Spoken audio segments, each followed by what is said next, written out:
Hey everybody, Al here and welcome to the channel. Alright, so first off, make sure you stay with me through this whole video. It will be controversial. We are going to update you with the latest news that we're hearing about the Lord of the Rings series on Amazon Prime. And one thing I promised you all, if you're not new here, is that we will never shy away from controversial issues on this channel. We're not going to make that the crux of what we cover here because there's so much more to talk about in terms of the stuff we love to watch in TV and film. But when something comes up, we're going to address it, and we're going to get into it today. So first off, let me share with you that at least according to Yahoo Entertainment, there will be no sex scenes in the Lord of the Rings series, which is good, right? Because I created a whole video saying, like, why would you do that?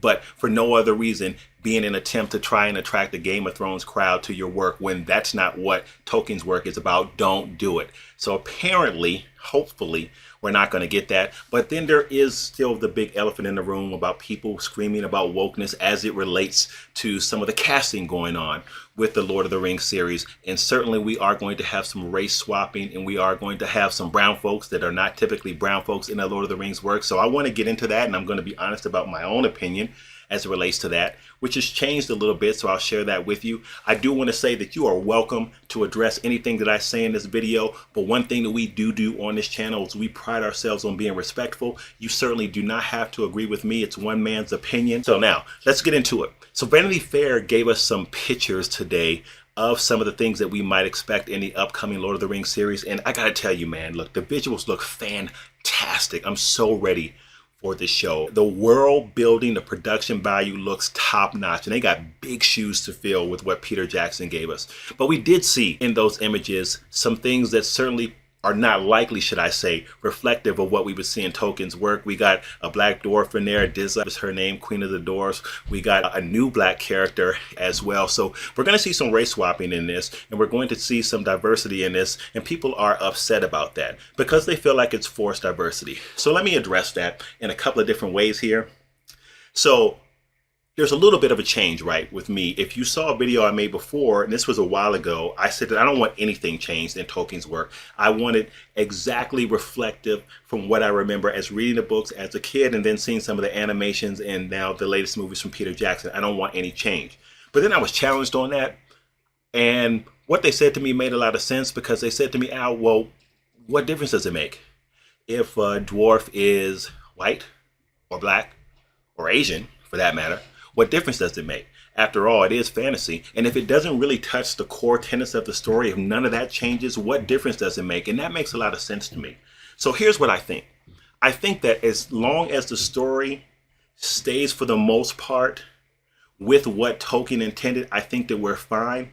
So I think that if you have diversity in the cast, which, by the way, let me say is a good thing. I've said this before and I don't shrink back from that. I think diversity is good because I think that if you have a diverse group of people watching your content, watching the things that you produce, I think that they want to see themselves reflected in those works. And I can just tell you, as an African American, as this individual African American, I like to see myself reflected in the things that I watch, and I'm qualifying that as saying this individual because sometimes people think when a black person makes a statement about something, that statement is reflective of all black people, but it's not, because we're not a monolith. Just like every other group on the planet, we think differently about everything, just about. So we're not all the same in our thinking, and I want to respect that because there might be some people that don't think the same as me, and that's fine. It's my opinion. But I like seeing myself reflected in some of the stuff that I want to watch. So I get the fact when other people say that they want representation in their works, they like to see that reflected as well. Now, I do want to say something to my white brothers and sisters out there who might find variance with this, who might say things like, well, just cast the best person and that's all that matters. Well, with all due respect, when it comes especially to American cinema, by and large, you've always seen yourself represented in the works because it's American cinema. And we know for a long time that it's been the case that it's only, for the most part, been white folks represented in American cinema. And we know that this is true. Like, this is not something that we need to argue about. You can go back to the days of blackface and you can see when there was always essentially a white actor that represented a different ethnic group. So when you see others come along and talk about representation and that being important to them, that's probably why they're saying it. And I do want to say this, I got to throw this caveat in as well so that you can think about it.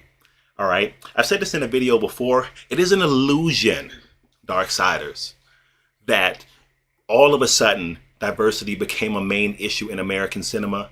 And I'm not sure what's happening there. I'm not sure if people just don't know, and if they don't know, I'm sharing it with you now, or if people are just flat out denying it. But the push for diversity in American cinema has been going on for a long time. It appears that it's new because of the traction that diversity is getting in a lot of different areas within America, socially, politically, and all of that stuff. So the platform is bigger. So people now are really paying attention to it. But the push for stuff like that to be done has been going on for a long time. It's just that it hasn't gotten as big of a platform. So people have not recognized it and people just didn't listen to it. So I just want to make that clear. So I don't have any problem with diversity in the Lord of the Rings series, as long as the story stays faithful to the ideas that Tolkien had. And if you need to make some adjustments because you have diverse characters, for example, I know that sometimes Tolkien refers to some dwarves or some elves as fair. And if you need to make some adjustments to things like that, I'm fine with that as long as the story doesn't change. I'm especially fine with new characters, so let me add that as well. I love new characters in the work, especially when it comes to Marvel stuff. I'm a big time Marvel fan. Check out the background. And the reason I like that is because if I'm so familiar with the work, I pretty much know what's coming. If they stay, true lock in step to the content or the story, especially if the story is an adaptation from a written work to a live action, you know what's coming. So I like the fact that I don't always know what's coming next. Like I said before, I have no issues really with the race swapping as well. As a matter of fact, we've seen it in a lot of other places. We've seen it in some Marvel stuff, and we've never missed a beat because the storytelling has been really good with it. Now, some people might disagree with that. Something for you to comment about.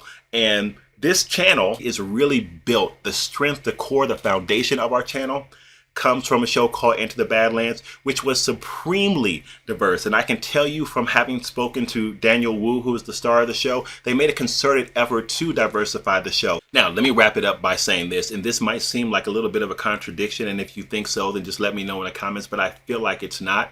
There are some times where I don't want to see changes, and I don't even want to see racial swaps. There are some characters that I think are so iconic or that are so representative of what we know as familiar that you don't want to see changes. An example of that would be a black Clark Kent. I don't want to see a black Clark Kent. I like Clark the way that he is, a white guy from Kansas. I'm good with that. I would rather see original characters being brought in and put into a storyline or given their own story and told that way. I'm much more of a fan for something like that, especially when it comes to iconic characters or characters that we all know as being a certain way. When you switch those out, to me personally, it feels like a stunt. So I would say give us someone original. Probably the biggest video that we made about that was when we were talking about Clark Kent, and I said, listen, man, give me Val Zod, right? Give me Calvin Ellis. Shoot, give me Icon. How about that? Give us Icon, which interestingly enough is a super conservative black hero.